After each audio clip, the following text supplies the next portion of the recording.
Yo, what's going on, y'all? Welcome back to another episode of hashtag CB99 Talks. It's episode 5. I'm Combo Breaker 99. And got a pretty interesting show for y'all tonight, as far as, what's going down in the sport of women's MMA and boxing. Not really like big news in boxing that I want to talk about, but just some controversial news that's been going on. This is going to be my last 2 cents on that. But first up, I'm going to talk a little bit about Invicta FC Phoenix Series number 3 that's going down tomorrow. This one's taking place in the bantamweight division, and this is a nice little bantamweight tournament they got going down. First time, they did the strawweight division, then they did the flyweight division, and now they're focused on the bantamweight division. And going back, I'll just kind of break it down for y'all how that tournament works. Also want to talk about Rose Namajunas as far as her turning down a title shot against Weili Zhang, and why she turned it down. And also Amanda Nunes, she's in a bit of a little dilemma right now, if you want to call it that. She can't decide whether to fight Felicia Spencer or Megan Anderson. So I want to talk a little bit about that. As far as who she should face, who I think she should face. Who really deserves that title shot. And like I said, I want to talk about Tyson Fury and the whole glove gate thing, and the whole controversy behind that. And like I said, this will be my last real take on it, because I already talked about it on the Jab podcast. Go to jabeffect.com, thejabeffect.com, and you'll kind of hear me and my man Boxer P talk about that whole situation and everything else, as far as the aftermath of the fight. Also, man, not tomorrow, but Saturday is UFC 248. So I give you my picks on Emily Whitmire, Pauliana Viviana, and the co-main event, Weili Zhang versus Joanna. A lot of stuff's been going on with that fight.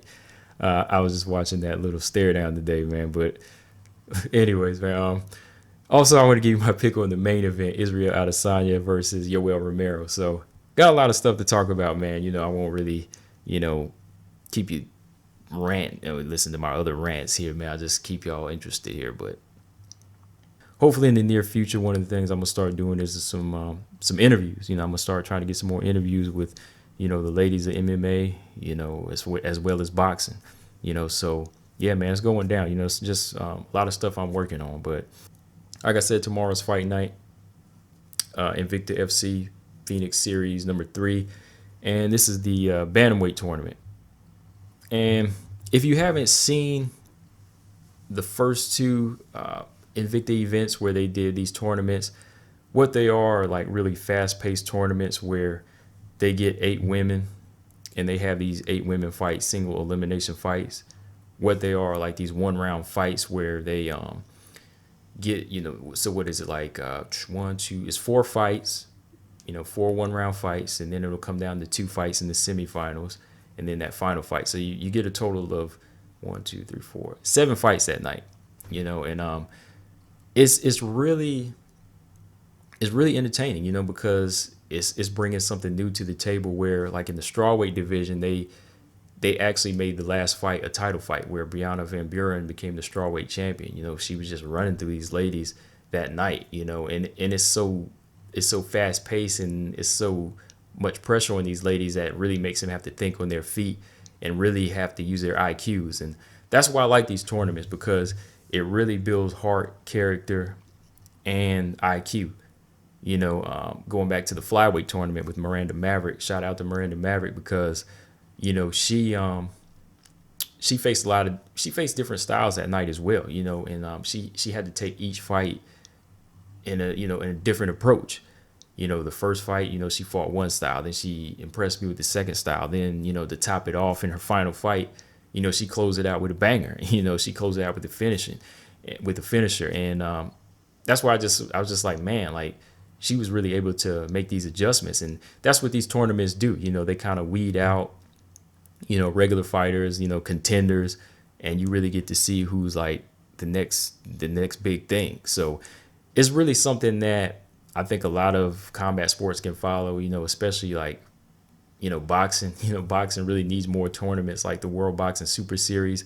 But with this one, it's just a one night tournament where you get all 7 of these fights in that one night. And I don't think they'll ever be able to do something like that with boxing, but I like it with women's MMA how they do that because, like I said, you really get to see who really stands out above the rest all in one night just by getting 8 ladies together, and putting on all of these fights in that same division. But it's going down tomorrow, man. And what I want to do, I just want to go down the list of ladies on the card.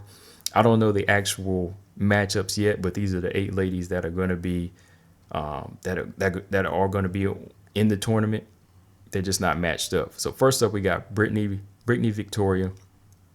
Then you got Claire Guthrie, and you got Hope Chase, Julia Ardolino, Carrie Kennison, and Serena De Jesus, who is a late replacement.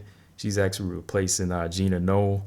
She actually had to pull out of the tournament. Then you got Tanisha Tennant, and you got Taylor Guardado. So yeah, all these ladies are still on the come up. A couple of them making their debuts, I believe, and some of them are still like 1-0, 1-1. So it's going to be interesting. It's a real test for all of them. Also on the card we have, it's just like a regular fight. It's going to be a regular 3-round fight with the strawweight division. We got Kay Hansen versus Liana Perosin. So that's almost like an intermission fight. Whenever the first 4 fights go down, like the quarterfinals, they go down, they throw in like a regular 3-round fight with just somebody in another division. And Kay Hansen, that's definitely like a good fight to watch. Kay Hansen, she throws down. She's a good fighter. Hopefully, she's one of the fighters I might try to reach out and get an interview with. Because she's really like showing a lot of heart as far as the different fighters that she just wants to take on. She don't care. She just likes to fight. She's boxed, she's wrestled, and she loves to fight. She's still young too. She's like, I think 19 or 20. So yeah, she's definitely somebody to look out for. That'll probably eventually be in the be in the UFC. But yeah, definitely check out this tournament. Invicta Phoenix Series number 3. It'll be on UFC Fight Pass, like always, at 7 p.m. And I think that's Central Time. And then it's like 8 p.m. for Eastern Time. So, yeah, I'll definitely be checking it out because, like I said, I'm a fan of these tournaments and that fast pace. It makes me anxious, man. It just makes me like anxious to see who can like make these adjustments all the way to the end and just come out on top. But, yeah, definitely if you're a fan of women's MMA and you never like watched Invicta or you never seen like these Phoenix series, definitely check them out. Definitely worth watching. But moving on, like I said, I want to go back and talk a little bit about Rose Namajunas. And recently, Rose Namajunas, she was on the what is it, the UFC Unfiltered podcast, and one of the standout things that she mentioned up there was that she turned down a title shot against Weili Zhang, and that she could have been fighting, for the title on Saturday night, but of course, she turned that opportunity down because of personal reasons. And the thing that she said, I'll just read off what she said. She said, I was even offered Weili at the time, but at the time I was just dealing with a lot of things on my own, just getting my head right. I hired a mental coach that's helping me do a lot of different things, and there was a lot of work that needed to be done. I wasn't ready for that just yet. I didn't even really know if I wanted to fight anymore. I didn't know if I wanted to fight anymore just because I wanted to make sure that this is something that I wanted to do. I wasn't just like, let's have another fight just because I'm good at it. And I actually did a little short video on this, a separate, excerpt of the podcast. But to me, what she said there makes a lot of sense. And, I respect that. That's a honest, perfect reason and a real reason why not to just jump back in the octagon, because I think a lot of fans right now, they tend to forget that mental health is just as important as your physical well-being in the octagon or in the boxing ring, and for Rose Namajunas coming off that Jessica Andrade loss, it was really damaging in both ways, even more so mentally. Rose really had to deal with the pressures of, defending that title, against a dangerous opponent, and then that outcome, it wasn't just a physically painful looking stoppage on our part, but for her to lose the way she lost, it was crushing mentally to her.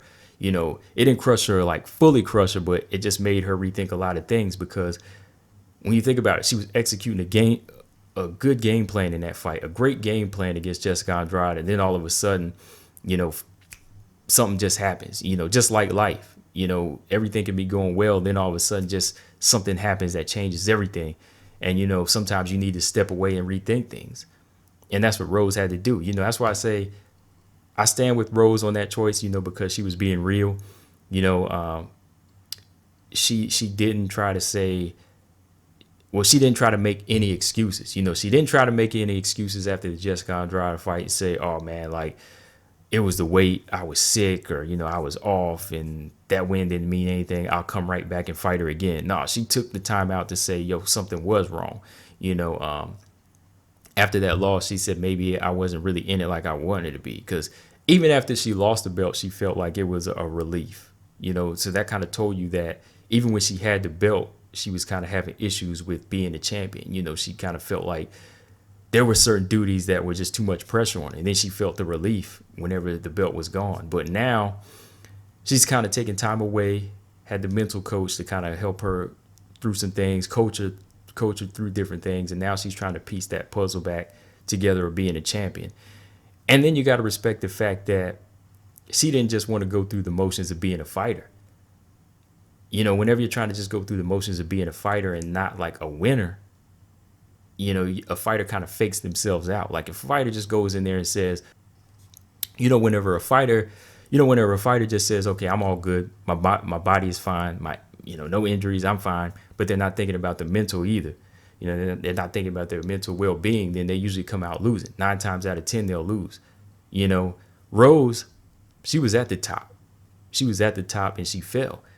So she knows that stepping away will probably be best for her, because when she comes back, she doesn't want to just be a fighter. And that's why I agree with that last statement she said. She said, this is something I wanted to make sure that I wanted to do, and I wasn't just like, let's have another fight just because I'm good at it. She doesn't want to just go in there and fight. She wants to go in there and win. And like I said, she wanted to take the time to piece that puzzle together of what a champion is, because when she comes back, she wants to win. So she wants to step away, get everything intact, mind, heart, and body. And, I think that's, you got to commend a person like that, because like I said, you don't have a lot of people that will say, no, I must step away. I'm not mentally ready for this. We've seen people duck people in the past, where they duck people, but they still talk trash. But, Rose was actually offered this on the table, offered a shot at her old title. But she said, no, I can't do this for personal reasons. I want to make sure that I'm game, next time around. I want to make sure I'm 100% or close to 100%. I don't want to just go in there and say, oh, I'm a fighter. No, you got to have everything to be a fighter. Just because your physical is okay, it doesn't mean that you are okay to fight. Of course, the commission will clear you if you physically look okay, but, they don't necessarily do straight checks on your mental or your heart. There's really no way they can check your courage, your levels, or your fear levels, or like I said, your mental state. So you're really the only one that can clear yourself to fight when it comes down to your mind and your heart. So I really give her credit for saying, I wasn't clear to fight yet. I'm gonna, take my time out and do what I do, even fight my way back to the top by fighting Jessica Andrade again. So for me, turning down the title shot, it was a smart move. And at the same time, it kind of works out because, her first fight back now, it'll be like, it'll be kind of a tune up, but at the same time, she'll be facing the person that beat her. So she'll be getting that rematch without the title, of course. So it won't be as much pressure, but it'll still be some redemption there. If that makes sense, she'll still get some redemption there because she'll be facing that old foe that did take her title. But at the same time, she can kind of, build herself back up, get that redemption, and then get that title again. Now, it would be nice if she was fighting Jessica Andrade for the title again, but, hey, things happen like that all the time. Belt switch champions, while you step away. But as long as she can get that rematch again, I think that would be good, and this would be a good confidence builder for her, to fight the winner of, Weili Zhang versus Joanna. But, yeah, man, like I said, I posted a video talking about that earlier, but even here, man, just leave me your thoughts on that. Just let me know how y'all feel about that as far as like, Rose Namajunas being honest, being humble and saying, hey, I'm not taking this title shot yet. I'm not ready for it. I think that was pretty honest of her. But yeah, man. Next topic I wanted to talk about. Moving on, of course. Last Saturday, man, we had two big featherweight fights. Well, the individual fights is, the fights as individuals, they weren't really like major fights, but as a whole, you had two major featherweights in their own separate bouts. So on the same card, it seemed big. It seemed big for, Megan Anderson and Felicia Spencer. They beat their opponents respectively, but now they're both looking for a title shot against Amanda Nunes. And Amanda Nunes, she's pretty much in this dilemma right now. She's trying to decide who to fight next. She's even asking Dana White, who should she fight next? Who are you going to line up for her? And, on one end, she's saying she'll fight Megan Anderson on the UFC IG. And then in one moment, she'll say she'll fight, Felicia Spencer, which it's a little confusing for fans because in every other division we have, whether it's the bantamweight division, straw, flyweight division, we all know who's in line up for a title shot. Here and there'll be a time when they'll fight like a tune-up fight, but the champion's always in line to fight that number one contender or somebody in the top five, but this is just another example of what happens when there is no division, and right now we have no featherweight division. So it's almost like any fighter right now in this 5-fighter division has a strong argument on why they should be facing the champion. That's not even dependent on their last outing. The last opponent they fought doesn't even have to be top level. As long as they beat that person, they can just go in there and say, I'm worthy of a title shot because I held on to my number 5 spot, my number 4 spot. And for Anderson and Spencer, they both came off of quick wins. But if you really think about it, technically, neither one of them are really like title shot worthy wins, So that's my question to y'all. Are they worthy? Are they really worthy of a title shot right now? Well, yes and no when you think about it technically, because who else is there in the division right now? We really don't have anybody else in the division, so you would say yes. So for me, if I had to choose from these two, I would have to say Felicia Spencer. I feel like Felicia Spencer actually deserves a title shot. I'm a fan of Megan Anderson. I was definitely a fan of her when she was in Invicta more so. But I feel like, she's just really started capturing that thunder that she had back then. She really needs to like give herself some time to settle in and let her resume speak for itself once again. Instead of just calling out some big names all of a sudden. She did that with Cyborg. That fight didn't happen.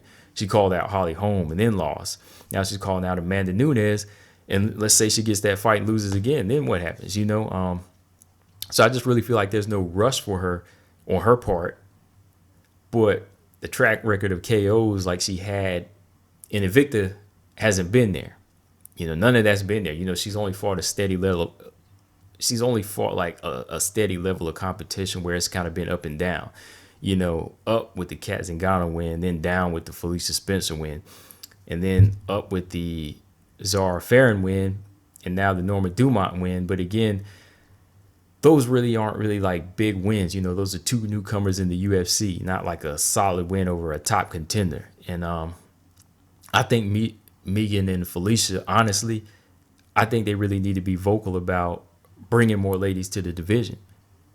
That tough show they had a few years ago with the featherweights, I really felt like, between Megan Anderson and Cyborg, they should have really been hammering down on Dana saying, I know Cyborg did, but even Megan, she should have been vocal in that and saying, hey, I want to fight Leah Letson next. I want to fight Bea Malecki. I want to fight Macy Chiasson, Larissa Pacheco. Then the Cyborg fight will happen.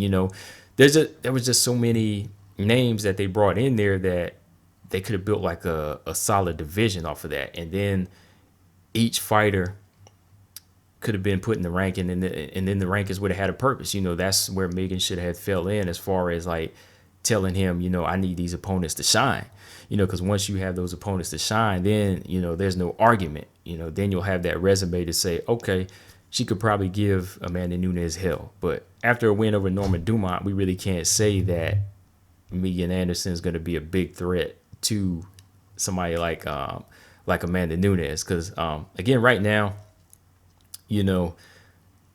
Felicia Spencer, her win over Zara Farron wasn't really like a major, breakthrough for us to say that she deserves a title shot. But you got to remember, she has a win over Megan Anderson. She does have a win over Megan Anderson, and she does hold a 5-round decision loss, a very spirited fight over Cyborg, against Cyborg. She definitely did put in a very spirited performance against Cyborg. And she was the last Invicta featherweight champion. She was the last Invicta featherweight champion that kind of went over to the UFC and tried to make the most of it. She beat Megan Anderson. And like I said, she went 5 rounds with Cyborg. So she really did show you that she's kind of in the lineup as to be that next big thing at 145. So when it all comes down to it, I say Amanda Nunes needs to give her the title shot, not Megan Anderson. Of course, Megan Anderson, she is a little bit more popular, and that's kind of what I think that Dana White might try to go for, more so the exposure.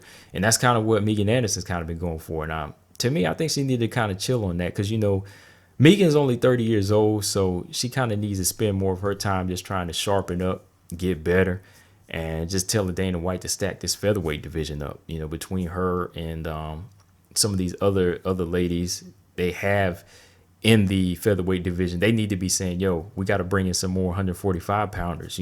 We need more of these ladies. Tell these ladies at bantamweight to stop killing themselves and move up. That's what it all comes down to, because right now it's really just fair game. As long as you got 5 fighters, there's always just going to be that same top 5 that we really can't say, oh man, like, is this person really that? Is this person really that next person that deserves a title shot? I mean, that's what it's look like. That's what it looks like we're gonna keep, moving towards. But yeah, man, y'all just let me know, man. Like, I don't know. I really don't know like what they're gonna do with this division the next year or so. I mean, it's been almost a year and a half, almost 2 since that Tough show. So I don't know if they're just going to keep letting it go the way it is. Who's in there? Amanda Nunes, Megan Anderson, Felicia Spencer, Zara Farron, Norma Dumont, and one ranking system actually had Leah Letson in there, and I thought she was like fighting at bantamweight. So technically, there's 6. If you want to count Leah Letson, but I'm not right now, so I would have to say there's only 5, and that's slim pickings, man. That's really slim pickings for Amanda Nunes. Amanda Nunes needs to tell him too, yo, I need competition in here. It's not fair that, this is the only division where everybody kind of deserves a title shot, But yeah, man, that's my thoughts on that. Let me know how y'all feel about that.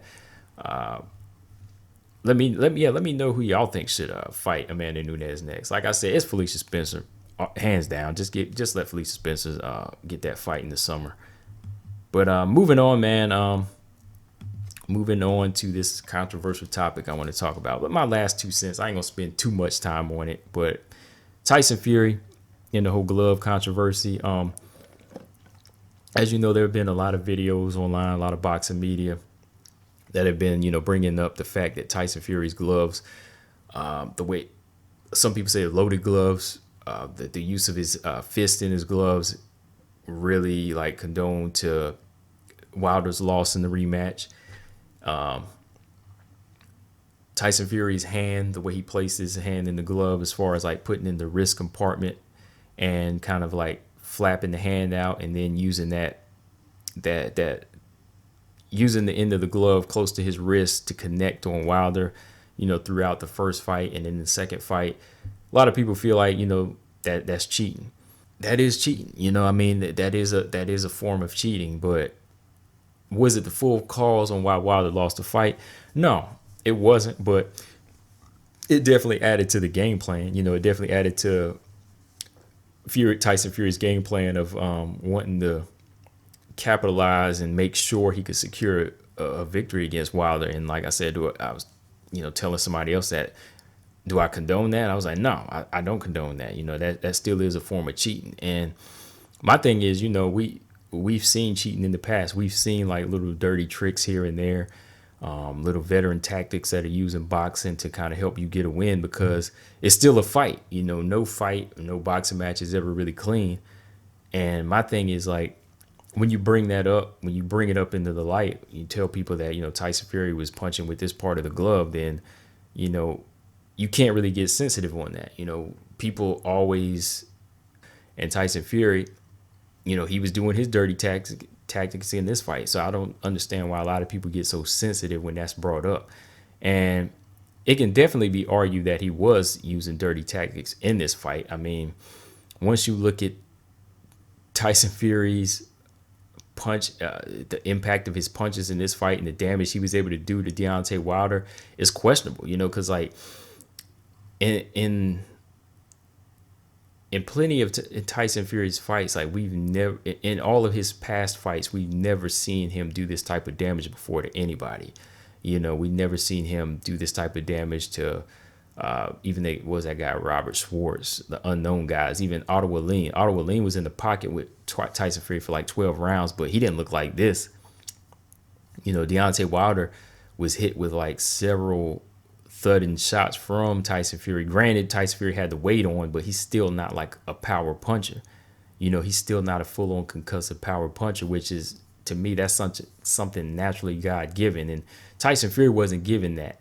He is 6'9". He is over 273 pounds, which those will make for heavy shots, but they won't necessarily make for a naturally born puncher like Deontay Wilder is. So a lot of the tactics he used definitely did some damage, like to the ear, to the mouth, and I was telling some people this too, once you hit with that bare fist part of the glove, or the part that's closest to, the wrist, where it's just bare hand or bare knuckle, if you got your hand there, like George Groves was saying, it can be dangerous, but it's done. It can be done, with the handle being that wrist compartment.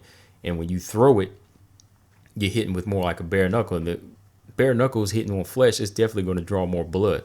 Like if you see Deontay Wilder's mouth, how he was bleeding out the mouth so fast in like the second and third round, and then out the ear, you definitely got to understand those were like close to knuckles hitting flesh, and no padding was on that, to do that kind of damage. So that's just my theory too. That's just off of what I saw that night, and just a lot of tactics in there Tyson Fury was using, like the walking down of Deontay Wilder and nullifying the power by smothering his power.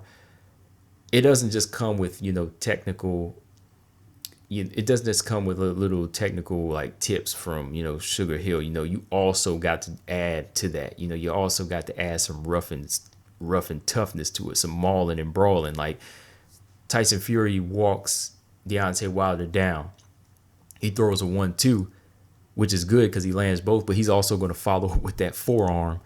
He hits Deontay Wilder with a forearm, and then he leans on him. That's how you break a guy. Once you put pressure on a guy and you maul him, that's part of the mauling, the forearm, the head, the headlocks. So it's all dirty cheating tactics in boxing, but it's all in how you acknowledge it. Like I said, we've seen it in the past, but I just hate the fact that a lot of Tyson Fury fans out there just saying, oh, it was a clean fight. You guys are reaching. Nobody's reaching. Like, we've seen this type of stuff before in boxing. If you watch boxing, you'll understand that Tyson Fury was using some cheating tactics in there, Now, if something else was in the glove, I don't condone that. Now, if he was juicing, I definitely don't condone that. But I still feel like, on Wilder's part, like, he needed to answer back. Now, I would have loved to see Wilder answer back. That's his best way to call for help, as far as from the ref to say something. Don't whine to the ref, but just like when Tyson Fury hits you with that open part of the glove, you hit him the same way, man. Or you hit him low until the referee breaks you up. And then you say something like, hey, he was hitting me the same way, so I'm going to hit him the same way.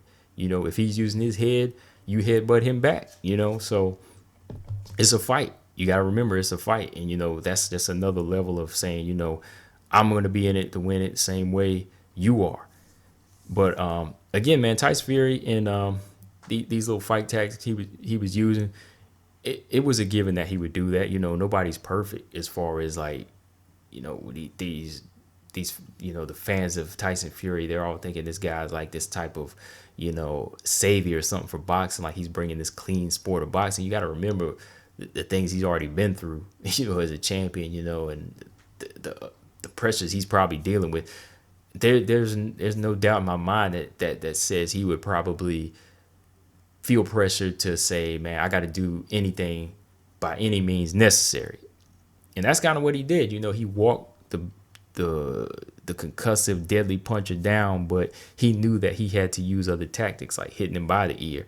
Even the second knockdown with the body shot, he used a little leg trick. He stepped in with his leg and took Deontay Wilder off balance, then landed the body shot. So it all looked like a knockdown.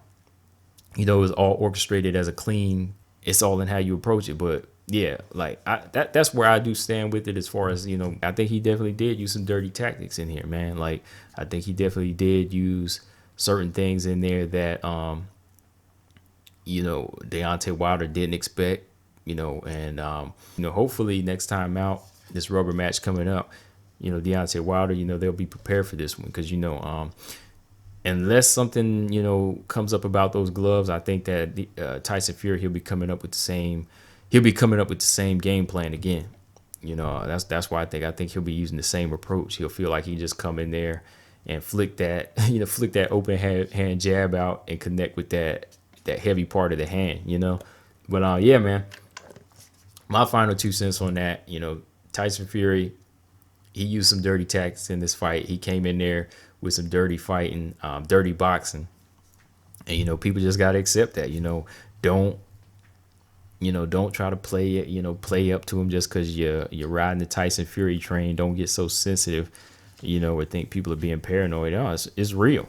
It's just real, Jumping on to UFC 248. First up on the prelims, UFC 248, we got Emily Whitmire versus Paulina Viviana. And this is going to be an interesting fight. I'm a fan of Emily Whitmire. I feel like, she's a pretty strong, pretty scrappy. She's dangerous on the ground. Last time out, she lost to Amanda Ribas by a rear naked choke in the second round. That fight was back in the summer. And I actually picked Whitmire to win that fight, but that just shows you how tough Amanda Ribas is right now. She's actually on the come up. She's, lined up to fight. Well, she was lined up to fight. She beat Mackenzie Dern, but she was lined up to fight Paige Van Zandt. And yeah, Amanda Ribas, she's just on another level right now. But Emily Whitmire, this is kind of a comeback fight for her. Last time out, and somebody like Paulina Viviana.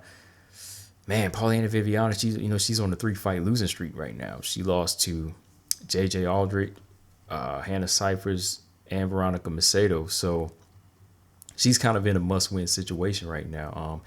This will be, if she loses, this will be her fourth loss in a row, and she could be looking at maybe a cut.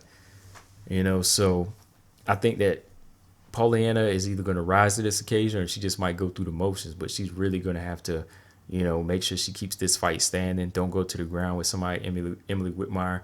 I think Emily Whitmire is good standing, but, I think she's better on the ground. And if Emily Whitmire tries to jab her way in and use her kicks to the body of Paulina Viviana and she gets in there, it takes her to the ground, I'm gonna have to go with Emily Whitmire, if it goes to the ground. But if it stays standing, it's kind of 50-50. I think Paulina and Emily, they'll kind of match up more so when it comes to the stand-up. But if it goes to the ground, I'm going with Emily Whitmire. But my overall prediction for it, I'm going to have to say Emily Whitmire probably by like a second-round submission.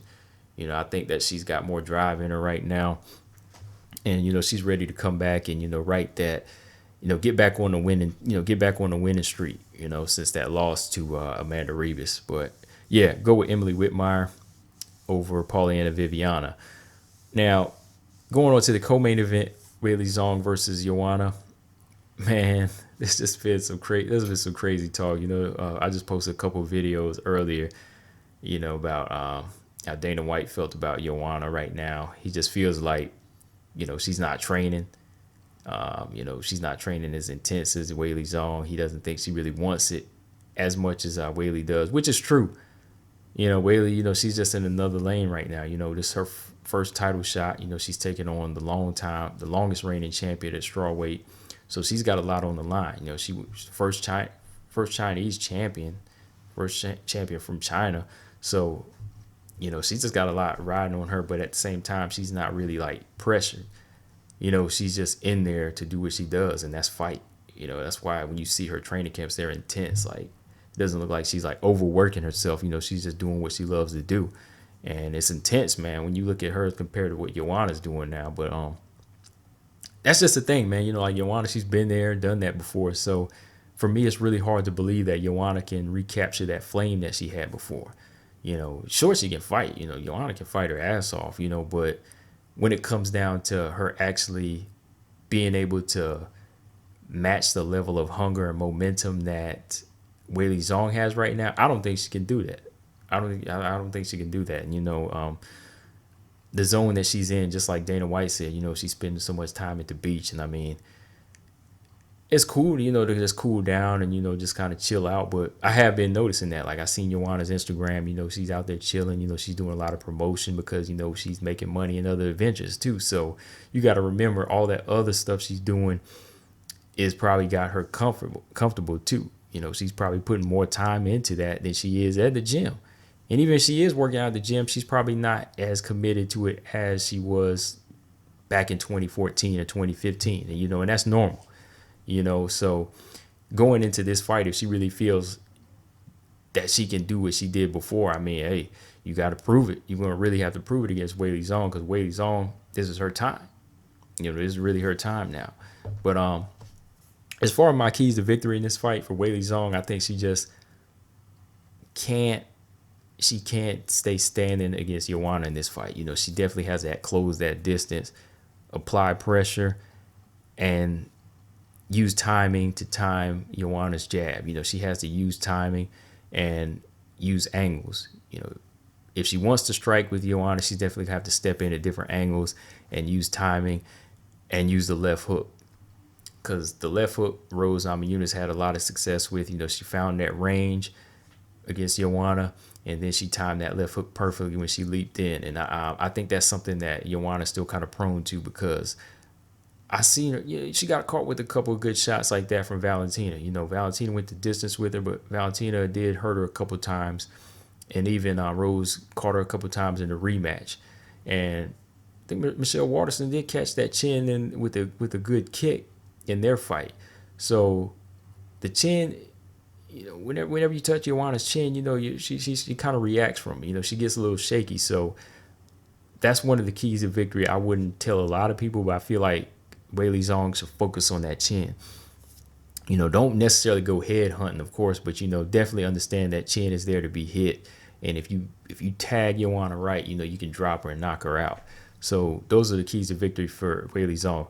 Apply pressure, use angles, and use that timing to time Joanna's jab, and counter. And also, add that in there. I definitely want to see her counter. I definitely want to see her use her countering skills, because sometimes Joanna can get caught up with flurries. If you make her miss like 2 or 3 shots, you can come back with your own good solid shot and knock her back. Valentina has success with that as well. Joanna, for her keys to victory, well, she said that Weili Zhang is just like Jessica Andrade. Well, if she's like that, then she's gonna have to prove that. And by doing that, one of her keys to victory is she gotta make that jab work. And in this fight against Weili Zhang, I feel like Weili's not going to be there to hit with the jab the way Jessica Andrade was hit with it. Joanna is going to have to switch up levels, not just use the same straight jab, but she's going to have to, use more feints. She's going to have to jab to the head and into the body to keep Weili Zhang back and to tire Weili out. She's going to have to use angles of her own, not be straight in and out. I know she's the taller, longer fighter, but she's still going to have to use some angles, because Weili kind of comes in at different, she comes in at different angles herself, so you got to kind of throw her off and, circle in, circle out, circle to the left, circle to the right, never go in one direction against her, because she could be all over the place, 1 minute she's front kicking you, then when you're going down, she can catch you and then take you to the ground. Joanna definitely has to make sure that she stays off the ground in this one, because I think that Weili Zhang, her ground game and her wrestling is better. I think physically she's stronger than Joanna too. And going back to Weili Zhang, I think that's another key to victory for Weili Zhang is her ground game. Take it to the ground. Take it to the ground and take it to the ground in the first round. Try to sap that energy of Joanna early. Take it there. Sap the body energy. Hit her to the body and sap that energy. Back to Joanna. Joanna definitely got to use those front kicks. Use that as her range finder. To really do damage and kick Weili Zhang to the body. So can she bring forth that energy she did back in 2015? That same type of ferocious fighter. Now she's kind of became like a character of herself. I'm just looking at that stare down earlier where she just stepped into Weili Zhang's face and, was talking all this trash that, like I said, Weili Zhang doesn't even understand. So Weili Zhang just was like, shut up. Weili Zhang just told her to straight up shut up, because she didn't want to hear that mess. And again, that just shows you where Weili is. Weili's like, yo, I'm ready to do this. I don't want to hear no more talk from you. It's time to throw down. Joanna continues to put on these games and these antics, but like I said, that's getting old now because it don't really go with the character that she is now. She already lost. She's not champion anymore. She's not seen as the boogie woman. She can be hurt now. So she's not really this lady that can, just stare you up and down or get in your face anymore. She's vulnerable now. She's lost several times. Valentina took her apart. So that aura is gone now. To be a champion, the way she was before, that was just her, of course, in her character. But as you grow older and evolve, to recapture that glory, you can't approach it the same way you used to, because you ain't, we know you ain't invincible. I mean, no human is invincible, but we know now for a fact that you're beatable in the strawweight division. But with that being said, my prediction for this one, man, I'm gonna go with Weili Zhang probably by like a third round knockout or finish off of strikes.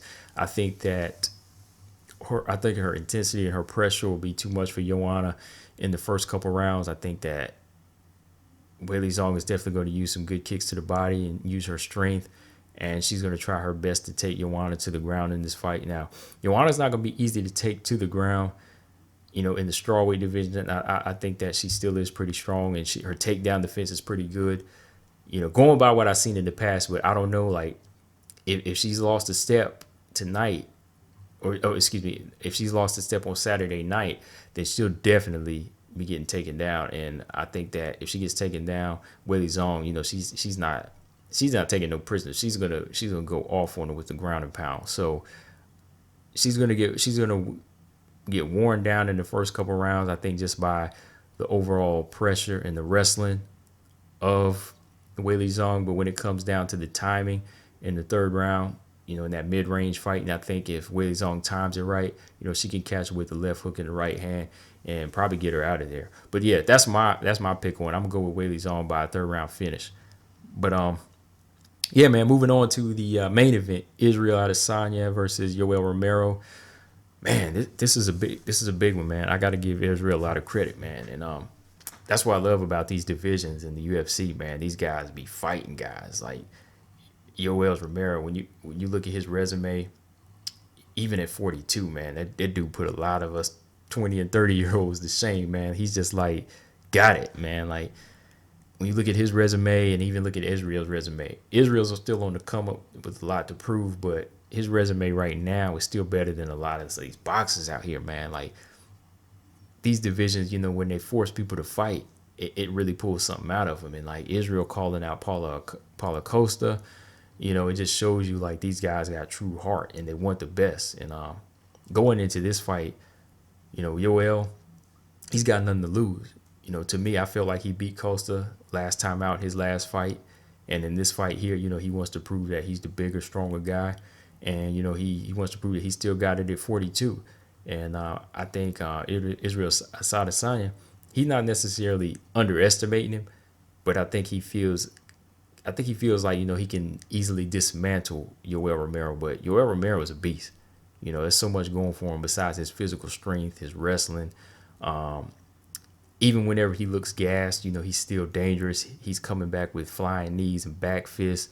He missed one shot. He's coming back with another kick to the head, so he's kicking to the head, to the body. So he's really awkward and unpredictable. He can fight off the back foot. In the southpaw stance, he's dangerous. But then again, Israel Adesanya, that's why I call him the style bender. He can make guys fight his way so he can capitalize off of them. He can capitalize off their weaknesses. When he gets them into his realm, then he's taking over. He's dominating.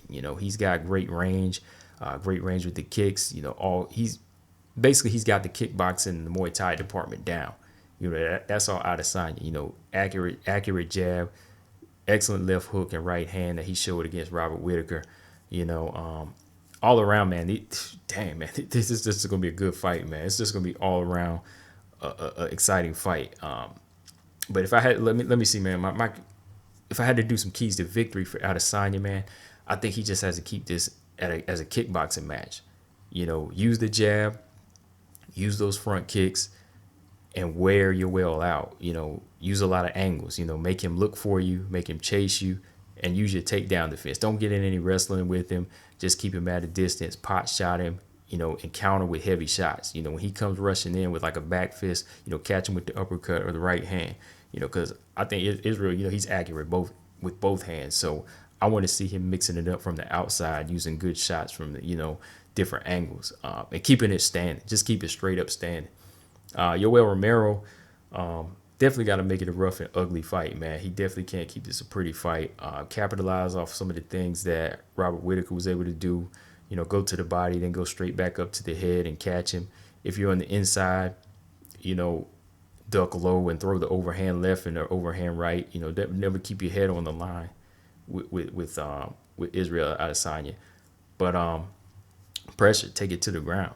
Take Israel down. He's definitely got to close that distance and make, Israel work, wear him down and maul him against the fence. Put that back to the fence and go in for those double leg takedowns. But it's just going to be overall interesting, man. I really can't it's a 50-50 fight. But if I had to pick, if it stays standing, I'll just put it this way. If it stays standing, it's definitely going to favor Israel. But if Yoel is able to move in and actually catch Israel with some good hard shots and make it more of a wrestling match, then I'm gonna have to go with Yoel. It's really hard to predict this one, man. It's all around 50-50, because this is a big test for Israel. And Yoel, to me, he hasn't really lost like a big step, even though he lost that controversial fight to Costa, in which I picked, in which I said Romero won that fight. I think Romero did win that fight, but even in that fight, he didn't lose too much. If anything, Costa lost something in that fight. You should have seen how that dude looked. And a lot of the guys that fight Yoel, they lose something physically, So Israel really has to be careful in this fight. Israel definitely got to be careful in this fight and how he approaches it if he wants to, fight another day. I just put it that way. But yeah, man, interesting night of fights we got coming up. Like I said, Friday night got the Invicta tournament. Then we got the UFC 248 going down. But yeah, man, that's pretty much all I got on this episode. Like I said, if y'all got any comments, just leave them in the comments section for me, as far as these topics I talked about. But yeah, man, that's pretty much all I got on this one, guys. Just make sure y'all subscribe here on my YouTube channel, Combo Breaker 99. Also subscribe to the YouTube channel, The Jab Effect. Subscribe to that channel. And subscribe to the Jab Podcast Show on iTunes, Spotify, Stitcher, Google Play, and SoundCloud. And you can follow me and my man Boxing P at the Jab Effect on Facebook, Instagram, and Twitter. And you can follow my personal Instagram pages, Combo Breaker 99 and All Boxing Everything. Combo Breaker 99, do a lot of women's MMA talk over there, updates and news on All Boxing Everything. It's pretty much the name. It's All Boxing Everything. So yeah, man, pretty much all I got. Like I said, it's going to be an exciting, fight weekend coming up. And I'll catch y'all after fight weekend with another episode with Combo Breaker 99 Talks. But, until then, I'll be doing some videos. So Make sure y'all subscribe. I'm out. Peace.